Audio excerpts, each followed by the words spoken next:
Students, हम लोग last video में देखे थे फर्टिलाइजेशन, और उसके बाद फर्टिलाइजेशन के बाद आगे क्या होता है हम लोग इस वीडियो में देखेंगे। फर्टिलाइजेशन के बाद क्या होगा, जो भी इवेंट होगा उसका हम लोग क्या नाम दे सकते हैं, post fertilisation changes. Post fertilisation change. Fertilisation के बाद क्या क्या चेंजेस होता है इसे हम लोग देखेंगे यहाँ पर। तो सबसे पहले एक ब्रीफ व्यू देखते हैं हम लोग क्या हुआ। तो ये एक ओविल की हम लोग बात करेंगे यहाँ पे। ये तो ये स्टिग्मा क्या होता है, डिजेनरेट कर जाता है, स्टाइल भी डिजेनरेट करता है। ये ओविल और ये ओवरी। ओविल क्या बनता है, फाइनली सीड का फॉर्मेशन, और ओवरी से क्या बनते हैं, फ्रूट्स बनते हैं। तो ये चेंजेस होने जा रहा है, जस्ट हमने एक ब्रीफ में दिखाया यहाँ पे। लेकिन इसके अलावा और भी हम लोग फीमेल फ्लावर की बात करें तो उसमें कैलिक्स क्रोला भी होते थे। तो हम लोग सारी पार्ट्स की बात करेंगे यहाँ पे। ये तो अगर हम लोग देखें यहाँ पे क्या, सबसे पहले अगर देखें तो कैलिक्स का क्या होता है यहाँ पे, ये चेंजेस के रूप में देखेंगे तो कैलिक्स गेट फॉल और डिजनरेट। फॉल कर जाएगा या फिर डिजनरेट कर जाएगा। इसी ढंग से कोरोला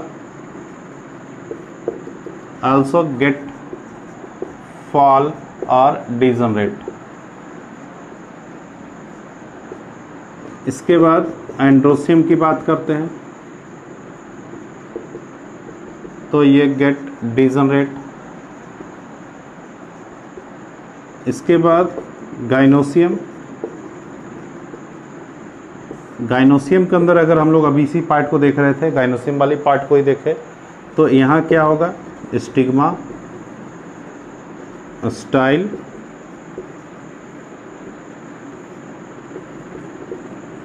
ओविल और ओवरी, ये दोनों डिजनरेट कर जाएंगे।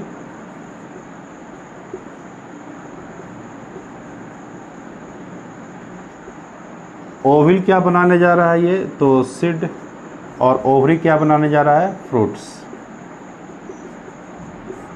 तो ये हम लोग देख रहे हैं यहाँ पे क्या ये फ्यूचर होने जा रहा है किसका, पोस्ट फर्टिलाइजेशन के बाद क्या क्या चेंजेस होने जा रहे हैं ये। तो ये था, यानी ओवरी क्या बनाया, फ्रूट्स बनाया, और ओविल क्या बनाया, सीड बनाया। यहाँ पे हो रहा है क्लियर ये। अब हम लोग यहाँ पे थोड़ा बात करते हैं कि ओवरी फ्रूट्स कैसे बनाता है। अगर हम लोग बात करें यहाँ पे तो कहीं ना कहीं एक चेंजेस होता है। तो ओवरी चेंज करके क्या बनाता है, फ्रूट्स बनाता है। जबकि ओवरी का जो वाल है यहाँ पे अगर हम लोग बात करें, ओवरी वाल वो क्या बनाता है, यहाँ भी फ्रूट्स के वाल, जिसको हम लोग क्या बोलते हैं, पेरिकार्प कहते हैं। तो इसका जो वाल हुआ वो क्या बनाता है, पेरिकार्प का फॉर्मेशन करता है, जिसको हम लोग फ्रूट्स वाल भी कहते हैं यहाँ पे ये। तो ये ओवरी फ्रूट्स में कैसे कन्वर्ट होता है, ये तो हम लोग देखे कि ओवरी के अंदर क्या क्या चेंजेस होते थे। अभी फर्टिलाइजेशन में हम लोग देखे ओवरी, तो ये कहीं ना कहीं पूरी तरह से हार्मोनल कंट्रोल होगा ये, यानी जब हार्मोन सिक्रीट होते हैं तभी ये ओवरी क्या होता है, फ्रूट्स में कन्वर्ट होता है। तो यूजुअली क्या देखने को मिलता है यहाँ पे कि ये जो यूजुअली इवेंट्स क्या होता है, तो यूजुअली आफ्टर फर्टिलाइजेशन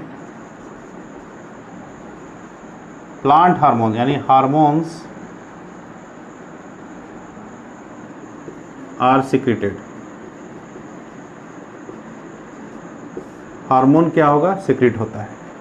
अब ये जो हार्मोन सिक्रीट होता है वही क्या करता है, चेंजेस करता है। अब ये जो हार्मोन्स है वो किसको किस में कन्वर्ट कर देता है, तो ये ओवरी को किस में कन्वर्ट करता है, फ्रूट्स में। ये चेंज के लिए क्या है, हार्मोन्स क्या होता है, रिस्पॉन्सिबल होता है।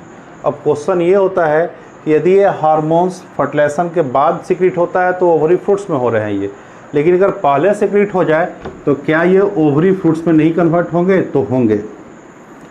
पहले भी अगर सिक्रीट हो जाता है तो क्या करेगा, ओवरी को फ्रूट्स में कन्वर्ट कर देगा ये। तो if hormones are secreted before fertilisation, तो भी क्या होगा, तो भी यही होगा, ये हार्मोन जो अगर पहले सिक्रीट हो रहा है तो भी ये ओवरी को किस में, फ्रूट्स में ही कन्वर्ट करेगा। और इस प्रोसेस को यानी इस इवेंट को हम लोग क्या बोलते हैं, पार्थेनोजेनेसिस, पार्थेनोजेनेसिस। और इस तरह के फ्रूट्स को क्या बोलते हैं, ये जो फ्रूट्स बनेगा इसको पार्थेनोकार्पिक फ्रूट कहते हैं। ये कैसा कहलाएगा, पार्थेनोकार्पिक फ्रूट्स कहलाएगा। इसका हम लोग एक एग्जांपल लिखे, जैसे बनाना, पाइनएप्पल। तो इस तरह से ये नेचुरल पार्थेनोकार्पिक के एग्जांपल होते हैं यहाँ पे ये। तो अब हम लोग देखें कि इस तरह से क्या होता है, फ्रूट्स में कन्वर्ट कर जाता है ये। अब ये जो ओवरी है वो किस में, फ्रूट्स में। अभी हम लोग थोड़ा सा फिर फोकस करेंगे, ओवरी का जो वाल है वो क्या बनाता है, फ्रूट्स के वाल का, यानी जैसे उसको हम लोग नाम यहाँ पे देते हैं पेरिकार्प। तो ये पूछता है क्वेश्चन ये कि ओवरी वाल क्या बनाता है, तो वो पेरिकार्प, फ्रूट्स के कौन से पार्ट, पेरिकार्प का फॉर्मेशन करता है ये। तो ये था। इसके बाद और भी पार्ट्स हैं, जैसे हम लोग ओविल के ऊपर नज़र अगर ले जाएं तो ओविल में और भी पार्ट्स थे। जैसे हम लोग बात करते हैं यहाँ पे, सबसे पहले अगर बात करें तो इंटीगुमेंट देखने को मिलता था, और ये दो था, एक आउटर इंटीगुमेंट होता था और दूसरा इनर इंटीगुमेंट। अब देखेंगे ये आउटर इंटीगुमेंट क्या होता है, तो आउटर इंटीगुमेंट टेस्टा का फॉर्मेशन करता है जो सीड कोट में देखने को मिलेगा, और ये टेगमेंट का, क्या बोलते हैं ये, टेगमेंट। ये आउटर है, यहाँ भी ये जहाँ मिलेगा टेस्टा वहाँ भी आउटर होगा ये, और ये इनर ही होगा ये। तो ये कहीं ना कहीं कहेंगे इंटीगुमेंट जो है वो किसके रूप में परसिस्ट कर जा रहा है, टेस्टा और टेगमेंट के रूप में परसिस्ट कर रहा है ये। इसके बाद भी स्ट्रक्चर था, जैसे न्यूसेलस बोलते थे।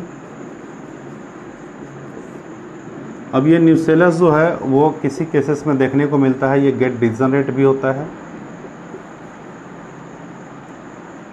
लेकिन मोस्टली ये क्या करता है, परसिस्ट करता है। अब ये परसिस्ट करता है तो किसके फॉर्म में होता है ये, तो जब परसिस्ट करता है तो न्यूसेलस पेरिस्पर्म के फॉर्म में, सीड में किस रूप में मिलेगा ये हमें, पेरिस्पर्म के रूप में मिलेगा ये। इसके बाद अगर हम लोग बात करें तो एक और स्ट्रक्चर जिसे हम लोग माइक्रोपाइल कहते हैं, ये भी ओवल में देखने को मिलता था। तो क्या माइक्रोपाइल भी खत्म हो जाता है, तो नहीं, माइक्रोपाइल भी सीड में प्रेजेंट होता है, यानी लिखेंगे ये प्रेजेंट इन सीड, सीड में ये प्रेजेंट होता है, यानी कहीं ना कहीं परसिस्ट कर रहा है माइक्रोपाइल। एंड नेम, वहाँ भी नाम इसका क्या होता है, and named it also micropyle, और वहाँ भी इसका नाम जो है वो माइक्रोपाइल ही है। तो ये कहीं ना कहीं परसिस्ट कर रहा है सीड में माइक्रोपाइल। इसके बाद अगर एक और स्ट्रक्चर की बात करें अगर हम लोग, तो वो कौन था, अच्छा यहाँ पे एक बात और फोकस करेंगे, जैसे सीड था कैस्टर। तो कैस्टर में क्या होता है कि माइक्रोपाइल रीजन से ही कहीं ना कहीं क्या होता है, इंटीगुमेंट्री आउटग्रोथ होता है, जिसे हम लोग कारुनिकल कहते हैं। क्या बोलते हैं उसे, कारुनिकल कहते हैं। तो एक बार देखते हैं ये कारुनिकल क्या होता है। तो ये just integumentary outgrowth through micropyle, micropyle के थ्रू क्या है, इंटीगुमेंट्री आउटग्रोथ है। किसमें देखने को मिलेगा ये, कैस्टर में। कैसा, तो देखिए अगर ये सीड है तो यहाँ पे ये बाइलोब्ड स्ट्रक्चर, कैसा होता है ये, बाइलोब। तो इंटीगुमेंट्री आउटग्रोथ है, कैसा होता है ये, तो यहाँ पे बाइलोब्ड भी जोड़ सकते हैं, बाइलोब्ड आउटग्रोथ है ये, थ्रू किसके थ्रू, माइक्रोपाइल के थ्रू, किसका, इंटीगुमेंट्री का ये बाइलोब्ड आउटग्रोथ होता है ये। इसी को हम लोग क्या बोलते हैं, कारुनिकल कहते हैं यहाँ पे ये। तो ये कैस्टर के केस में देखने को मिलता है ये। इसके बाद फॉनिकल्स की बात कर रहे थे, एक स्ट्रक्चर और था फॉनिकल। अब ये जो फॉनिकल है एक्चुअल में इसे हम लोग स्टॉक ऑफ ओविल कहते थे। ये स्टॉक ऑफ ओविल, ये ओविल का स्टॉक कहलाता है। ये क्या ये भी डिजनरेट करता है? तो यस, देखेंगे ये इट गेट डी अटैच्ड, ये डी अटैच कर जाता है, बट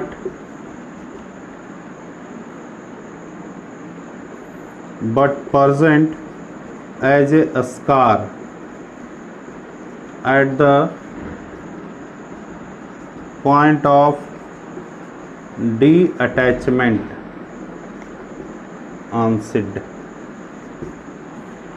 जहाँ पे क्या होता है, ये डीअटैच करता है, उस पॉइंट पे एक स्कार्स के रूप में प्रेजेंट होता है और उसे नाम देते हैं क्या, एंड नेम्ड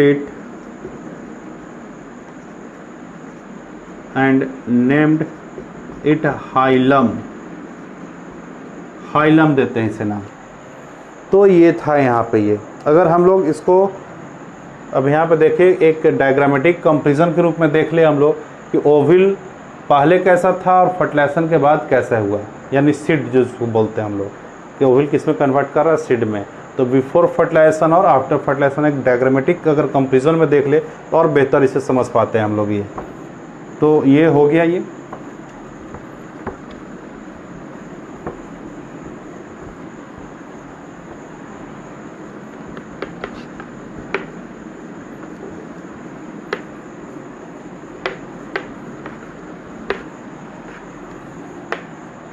अब देखिए हम लोग एक ओविल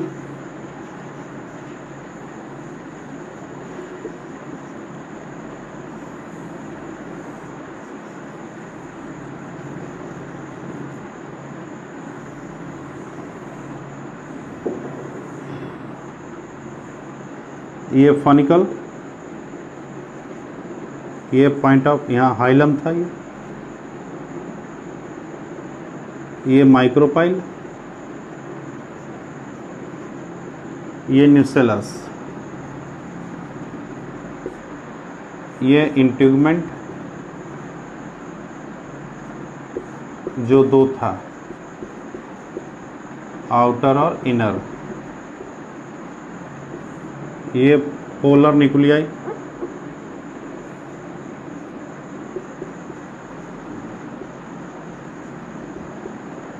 और ये एंटीपोडल।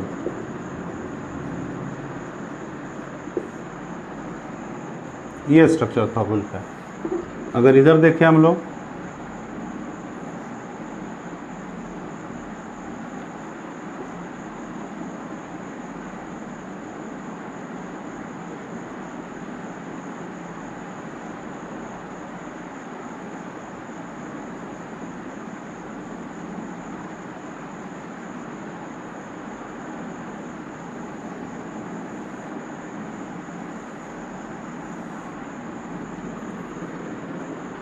तो ये जाइगोट,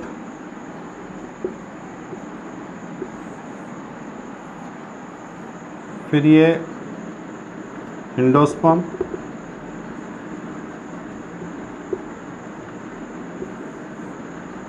ये पेरिस्पर्म,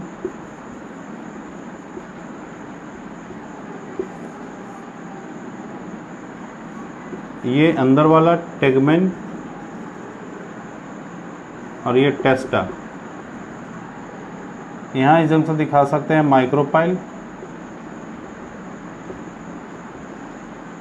और यहाँ पे ये दिखा सकते हैं आप हाइलम। तो ये था एक सीड का फिगर आफ्टर फर्टिलाइजेशन के बाद। इधर है बिफोर फर्टिलाइजेशन ओविल हमारा। ये तो न्यूसेलस किस रूप में हमें मिल रहा है देखने को, यहाँ दिखाएंगे पेरिस्पर्म के रूप में। पोलर न्यूक्लियाई को हम लोग यही दिखा सकते हैं, एंडोस्पर्म का फॉर्मेशन कर रहा था, पहले दोनों फ्यूज कर रहे थे, फिर सेकंड मेल गैमेट के साथ फ्यूज होकर माइक्रोपाइल के रूप में ही दिख गया यहाँ पे। ये फॉनिकल्स फाइनली क्या बोलेंगे, हाइलम के रूप में दिख रहा है यहाँ पे। ये इनर इंट्यूगमेंट, ये और आउटर इंट्यूगमेंट टेस्टा के रूप में। ये तो कौन सा पार्ट सीड के कौन से पार्ट को बना रहा है, यानी ओविल का कौन सा पार्ट सीड का कौन से पार्ट को बनाया, यानी कौन पार्ट रहा, कौन डिजनरेट कर गया, कौन परसिस्ट किया और कौन डिजनरेट किया। ये डायग्रामेटिक यहाँ पे कंपैरिजन हम लोग देखते हैं यहाँ पे। ये तो सिनर्जिड भी थे यहाँ पे। एक सेल की बात करें अगर हम लोग, ये एक सेल था, एक ही कहीं ना कहीं जाइगोट बनाने पार्टिसिपेट किया। ये सिनर्जिड और एंटीपोडल सेल ये सब सारे क्या करते हैं, डिजनरेट कर जाते हैं।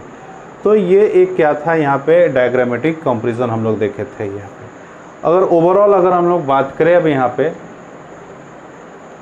तो पूरे को एक साथ भी समराइज कर सकते हैं। एक ब्रीफ में हम लोग यहाँ पे देखें तो पूरे को एक साथ समराइज कर भी सकते हैं। तो एक बार देखते हैं, ब्रीफ में समराइज करते हैं इससे पूरी चेंजेस को। ये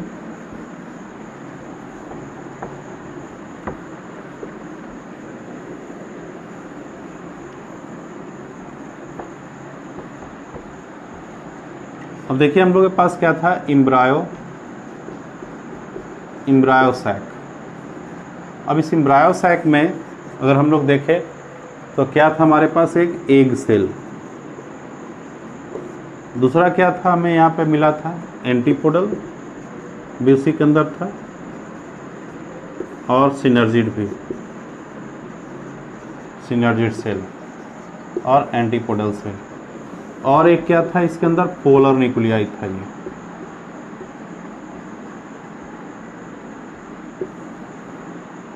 अब देखिए ये एक सेल जो हुआ, ये कहीं ना कहीं सिंगेमी के थ्रू क्या दे रहा था हमें, जाइगोट प्रोड्यूस किया था ये। पोलर न्यूक्लियाई भी यहाँ पे हमें क्या दिया था, अगर डायरेक्ट अगर लिखें यहाँ पे तो प्राइमरी इंडोस्पर्म। यहाँ पे हम लोग कह सकते हैं ये ट्रिपल फ्यूजन, ट्रिपल फ्यूजन। और ये फर्दर डेवलप करके क्या देगा, इंडोस्पर्म।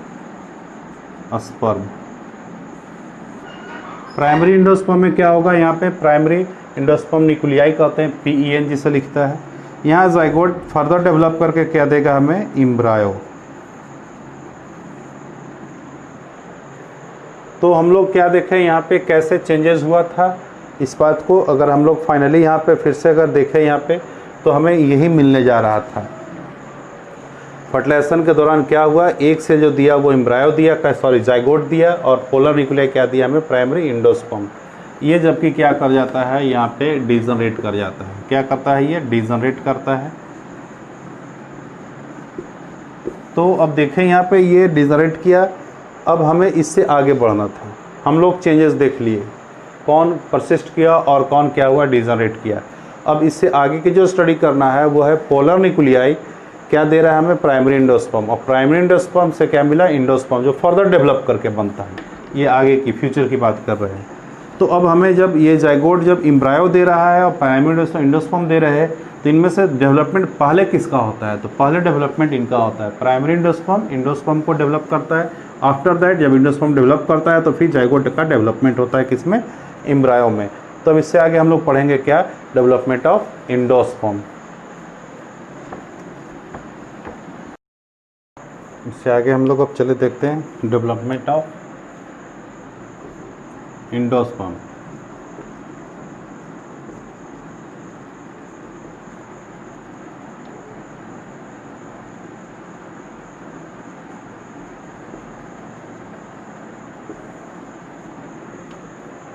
डेवलपमेंट ऑफ इंडोस्पर्म में हम लोग अगर बात करें तो सबसे पहले क्या होगा यहाँ पे,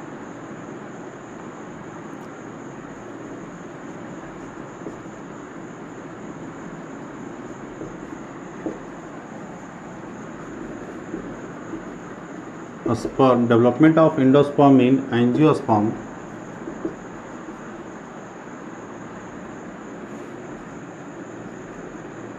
occurs before the development of zygote या embryo। जाइगोट के डेवलपमेंट यानी इम्ब्रायो का डेवलपमेंट, जाइगोट इम्ब्रायो में डेवलप करेगा, ये इम्ब्रायो लिख सकते हैं, उससे पहले होता है। लेकिन कुछ ऐसे भी हम लोग पढ़े थे, याद कीजिए, कुछ एग्जाम्पल थे, जैसे पोडोस्टोमिनोसी था, ट्राइपेसी था, ऑर्चिडेसी था, जिसमें कि सप्रेस कर जाता था। तो यूजुअली एंजियोस्पर्म में क्या होता है, डेवलपमेंट तो होता है, लेकिन एम्ब्रायो के डेवलपमेंट के पहले एंडोस्पर्म डेवलप करता है। तो यहाँ पे अगर हम लोग दिखाएं कि प्राइमरी एंडोस्पर्म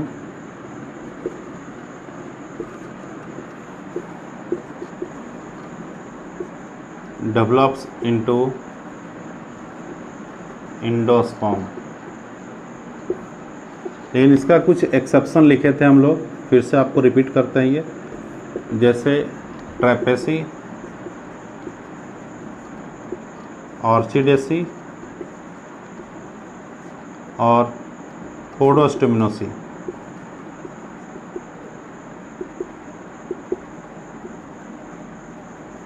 कुछ ये ऐसे एग्जाम्पल थे जिसमें क्या होता था, तो development of endosperm get suppressed कर जाता था। इनमें डेवलपमेंट नहीं होता था, प्राइमरी एंडोस्पर्म बनते थे लेकिन डेवलपमेंट नहीं होता, सप्रेस कर जाता था। तो ये थे एक्सेप्शन कुछ यहाँ पे। अब यहाँ पे देखेंगे हम लोग कि ये एंडोस्पर्म प्राइमरी एंडोस्पर्म कैसे बनाता है। तो यहाँ पे एक्चुअल में बहुत सारे बुकों में दो टाइप ही दिए हैं, एक दिया है न्यूक्लियर टाइप और दूसरा दिया है सेलुलर टाइप। लेकिन हम लोग यहाँ पे देखेंगे एक हेलोबियल टाइप भी होता है, लेकिन मेनली दो ही देता है। तो देखेंगे यहाँ पे कैसे डेवलप करता है ये।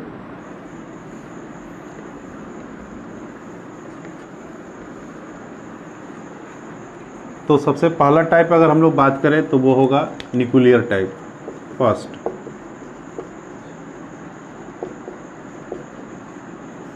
अब न्यूक्लियर टाइप में हम लोग समझने की कोशिश करेंगे। इसमें क्या होगा कि जो प्राइमरी एंडोस्पर्म होगा उसमें सबसे पहले फ्री न्यूक्लियर डिवीज़न होंगे। तो फर्स्ट इवेंट यहाँ पे अगर हम लोग बात करें तो क्या होगा, फ्री न्यूक्लियर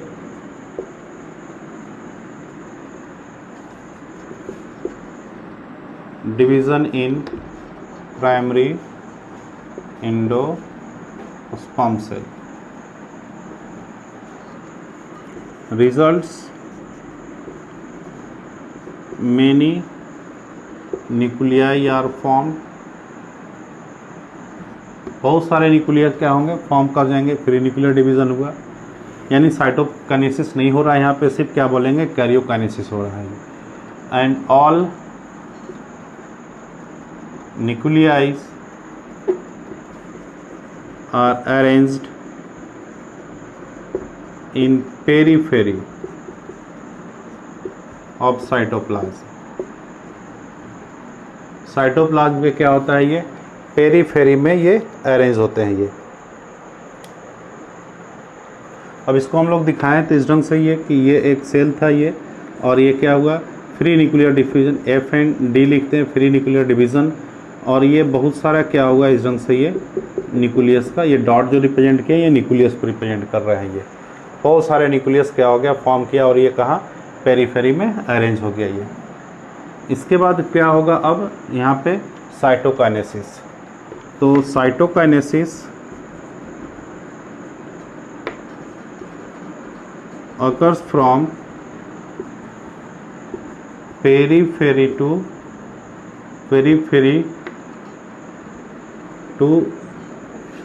towards center, यानी पेरीफेरी से डिवाइड होते हुए किधर की तरफ आएगा, ये सेंटर की तरफ आएगा। यानी इस ढंग से अगर दिखाए हम लोग, ये पेरीफेरी में है तो ऐसे डिवाइड होते हुए आ रहा है, इस ढंग से ऐसे ही। तो ऐसा डिवीज़न को हम लोग क्या बोलते हैं, न्यूक्लियर टाइप ऑफ बोलते हैं। पहले फ्री न्यूक्लियर डिवीज़न हुआ, बहुत सारे न्यूक्लियस बने, और वो कहाँ अरेंज हो गया, पेरीफेरी में। उसके बाद साइटोकाइनेसिस हुआ, और साइटोकाइनेसिस होने के बाद फिर क्या हुआ, ये रिजल्टिंग क्या हो गया, एंडोस्पर्म का पूरी तरह से डेवलपमेंट है। तो ऐसा केसेस किस में देखने को मिलते हैं, तो आप याद कीजिए थोड़ा, आप जानते भी हैं। जैसे हम लोग बोलते हैं कि कोकोनट में जो मिल्क, कोकोनट मिल्क जिसको बोलते हैं हम लोग, ये जो वाटर जिसको बोलते हैं coconut, liquid part of the coconut, वो एक्चुअल में एंडोस्पर्म होता है, जो न्यूक्लियर टाइप से ही बनता है यहाँ पे ये। तो जैसे एग्जांपल में कोकोस बोलते हैं कोकोनट को, ये कोकोस, और ये लिक्विड लिक्विड जो होगा वो पार्ट होगा ये, या इसी को आप कोकोनट मिल्क भी कहते हैं, इसी को कोकोनट, इसी को मिल्क भी कहते हैं ये। दूसरा कैप्सेला में भी होता है ये, कैप्सेला के केस में और जी मेज में ये देखने को मिलता है। क्या होता है इसमें, न्यूक्लियर टाइप का होता है। दूसरा जो टाइप होता है उसे हम लोग बोलते हैं cellular type.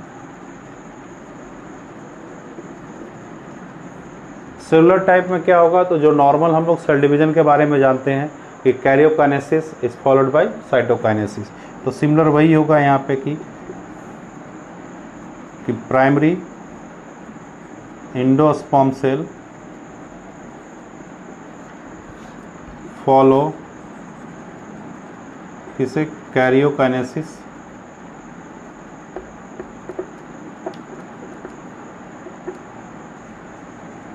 So karyokinesis and cytokinesis दोनों, यानी इच सेल पहले कैरियोकाइनेसिस करेगा फिर साइटोकाइनेसिस करेगा ये।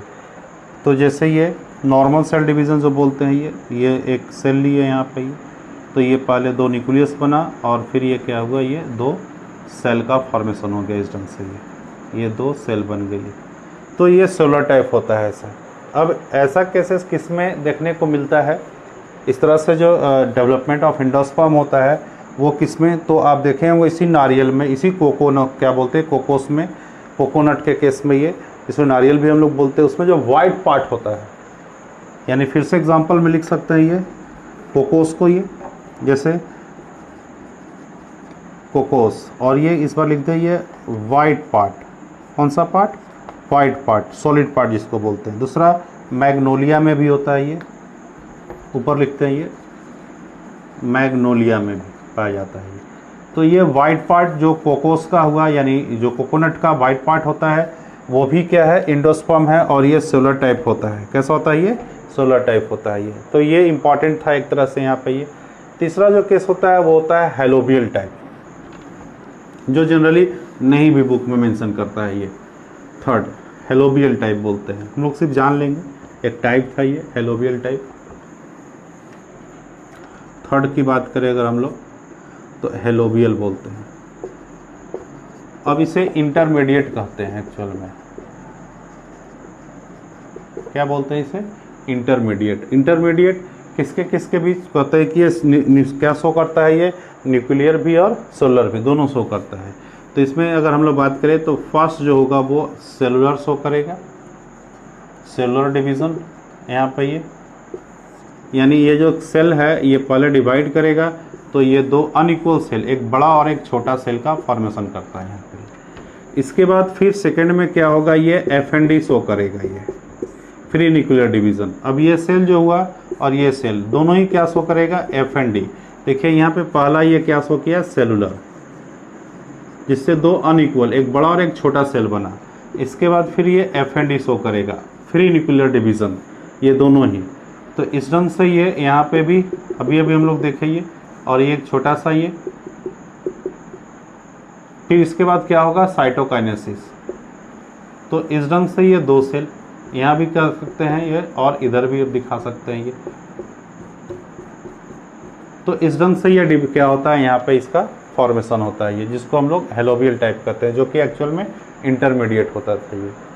तो ये इस तरह से क्या होता है, एंडोस्पर्म का डेवलपमेंट होता है यहाँ पे ये। इसके साथ साथ अगर हम लोग बात करें यहाँ पे तो कुछ टाइप्स भी होता है, देखने को मिलता है हम लोग को यहाँ पे, जैसे हम लोग बोलते हैं मोज़ाइक एंडोस्पर्म। अब ये मोज़ाइक एंडोस्पर्म क्या होता है, तो मोज़ाइक टर्म को आप समझते होंगे, मोज़ाइक सरफेस भी होता है। तो कुछ केसेस में देखने को मिलता है, हम लोग देखते हैं मेज के केसेस में ही क्या होता है कि जो एंडोस्पर्म होता है वो यूनिफॉर्म नहीं होता है। क्या बोलते हैं उसे, मोज़ाइक एंडोस्पर्म, यानी सरफेस को जब देखेंगे हम लोग एंडोस्पर्म का तो वो क्या होगा, यूनिफॉर्म नहीं होगा। यानी क्या होता है उसमें, यानी not uniform surface, sorry uniform colour.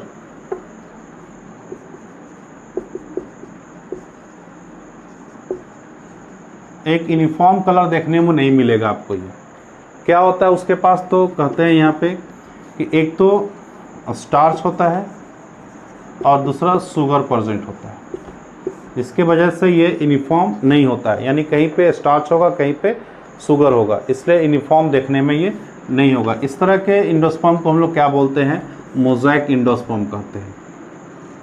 Example किस में होगा, ये मेज की केस देखने में मिलता है। दूसरा क्या होता है, रूमिनेट भी लिखेगा कभी आपको, रूमिनेट इंडोस्पर्म। इस बार क्या होगा, तो सरफेस और नॉट क्या बोलेंगे, यूनिफॉर्म, सरफेस और नॉट यूनिफॉर्म। इस बार क्या हुआ, सरफेस यूनिफॉर्म नहीं होता है। किसके वजह से ऐसा होता है, तो ड्यू टू, इसका अगर रीज़न हम लोग देखें तो ये ड्यू टू किसके वजह से होता है, तो कोटिलिडन के वजह से, कोटिलिडनरी एक्टिविटी कह सकते हैं, इसके लिए कोटिलिडन ही जिम्मेदार होता है, जिसके वजह से सरफेस जो हुआ वो क्या होगा, यूनिफॉर्म नहीं होगा, वो कहीं ना कहीं जिगजैग जैसा सरफेस होगा, वो उसको हम लोग क्या बोलते हैं, रूमिनेट इंडोस्पर्म कहते हैं। और ऐसा केसेस किस में देखने को मिलता होगा, अगर आप मायरेस्टिका यानी जायफल जिसको बोला जाता है, तो वो आप लिख सकते हैं एग्जाम्पल में, मायरेस्टिका, इसे अगर लिखते हैं हम, ये जायफल कहा जाता है इसे हिंदी में।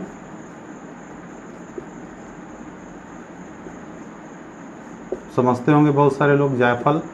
तो इसके केस में देखिएगा क्या होगा, सरफेस काफ़ी क्या होगा, जिगजैग जैसा होगा, उसको हम लोग क्या बोलते हैं, रूमिनेट इंडोस्पर्म कहते हैं। यहाँ पे एक दो और टर्म भी काफ़ी इंपॉर्टेंट हो जाता है यहाँ पे, कि ये कुछ जो इंडोस्पर्म है वो कंज्यूम कर जाते हैं।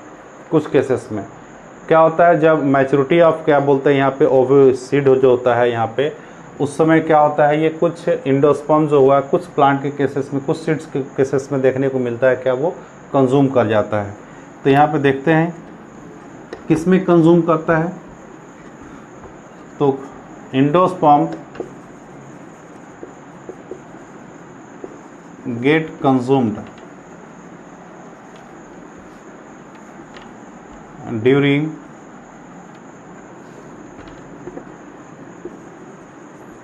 मैचुरेशन ऑफ सीड कर सकते हैं। किसके केस में देखने को मिलता है, तो एग्जांपल है ऐसा, पी प्लांट पे देखने को मिलता है, ये ग्राउंड नट में देखने को मिलेगा ये, और बीन्स में, किसमें, बीन्स में। कुछ ऐसे प्लांट हैं ये जिसमें कि क्या होता है, तो कंज्यूम कर जाता है कौन, इंडोस्पर्म। जब मैचुरेशन गेन करते रहता है सीड, यानी जस्ट कहेंगे मैच्योरिटी गेन कर रहा है वो, उसी समय क्या होता है, इसका कंज्यूम कर लेता है। कहीं ना कहीं क्या बोलेंगे, मैचुरेशन में इंडोस्पर्म क्या होता है, कंज्यूम हो जाता है, न्यूट्रिशन के रूप में यूज़ कर लेता है। तो इन सारे प्लांट में देखने को मिला। किसमें कंज्यूम नहीं भी करता है, यानी परसिस्ट करता है, यहाँ पे कह सकते हैं कि endosperm get persist, endosperm get persist भी करता है, यानी कंज्यूम नहीं भी होते हैं। इसका भी एग्जांपल है, जैसे आप कैस्टर के केस में देखें, कोकोस, ये जिसको आप नारियल कहते हैं, कोकोनट, उन केसेस में भी देखने को मिलता है कि ये क्या होता है, कंज्यूम नहीं करते हैं यहाँ पे। ये नेक्स्ट देखेंगे, एक कुछ टर्म और है यहाँ पे, ये जेनिया टर्म एक लिखता है, यहाँ पे देखते हैं ये XENIA, जेनिया। अब ये जेनिया क्या है, तो effect of pollen grain on character of endosperm. Endosperm पे किसका इफेक्ट देखने को मिलता है, पॉलन ग्रेन का। इसको समझेंगे थोड़ा, कैसे पॉलन ग्रेन का इफेक्ट देखने को मिलता है। तो पहले हम लोग देखेंगे इंडोस्पर्म बनता कैसे था। तो अगर याद करें आप थोड़ा, इंडोस्पर्म बनता कैसे था, ये भी मेज की केसेस में देखने को मिलता है। तो देखिए कैसे, तो यहाँ पे मेल पार्ट और दूसरे तरफ देखते हैं ये फीमेल पार्ट। अब ये मेल पार्ट यानी पॉलन ग्रेन पार्ट होगा ये, जिसमें हम लोग यहाँ पे दिखाएं तो कैसे बनता है endosperm. Second male gamete direct दिखा रहे हैं, ये सेकेंड मेल गैमेट जो कलर में कैसा है, येलो है। ये इधर से कौन फीमेल पार्ट में कौन पार्टिसिपेट करता था पॉलन एंडोस्पर्म बनाने में, पोलर न्यूक्लियाई, पोलर न्यूक्लियाई। अब इसका कलर हमने लिख दिया ये वाइट कलर। अब क्या होता था, ये दोनों फ्यूज़ होते थे फाइनली, पहले ये दो पोलर न्यूक्लियाई फ्यूज़ करता था और यहाँ पे क्या बनता था, एंडोस्पर्म, जिसकी पोलॉइडी 3n होता था। तो अब इसका कलर कैसा होगा, येलो कलर होगा ये। तो देखिए यहाँ किसका इफेक्ट आया, मेल गैमेट यानी पॉलन ग्रेन का आया। ये कैसा हो गया, एंडोस्पर्म येलो हो गया। This event is called xenia. अगर ऐसा होता है तो इसको क्या बोलते हैं, जेनिया। यानी पॉलन ग्रेन मेल पार्ट का अगर इफेक्ट देखने को मिलता है किसके, एंडोस्पर्म के कैरेक्टर पे, तो उसे हम लोग क्या बोलते हैं, जेनिया कहते हैं। एक टर्म और है इससे, इसी से जुड़ा हुआ, जिसको हम लोग बोलते हैं मेटाजेनिया भी।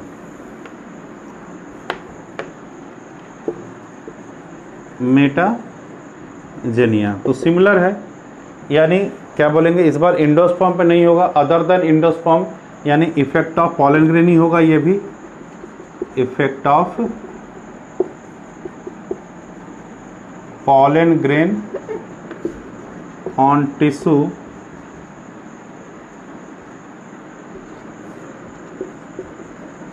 अदर देन एंडोस्पर्म, जैसे इंट्यूगमेंट पे हो सकता है ये। इसका एग्जांपल जैसे एप्पल में देखने को मिलता है मेटाजेनिया के केसेस के। तो ये था यहाँ पे डेवलपमेंट ऑफ एंडोस्पर्म, और ये दो इंपॉर्टेंट टर्म था, जेनिया और मेटाजेनिया, जो कभी भी पूछता है ये।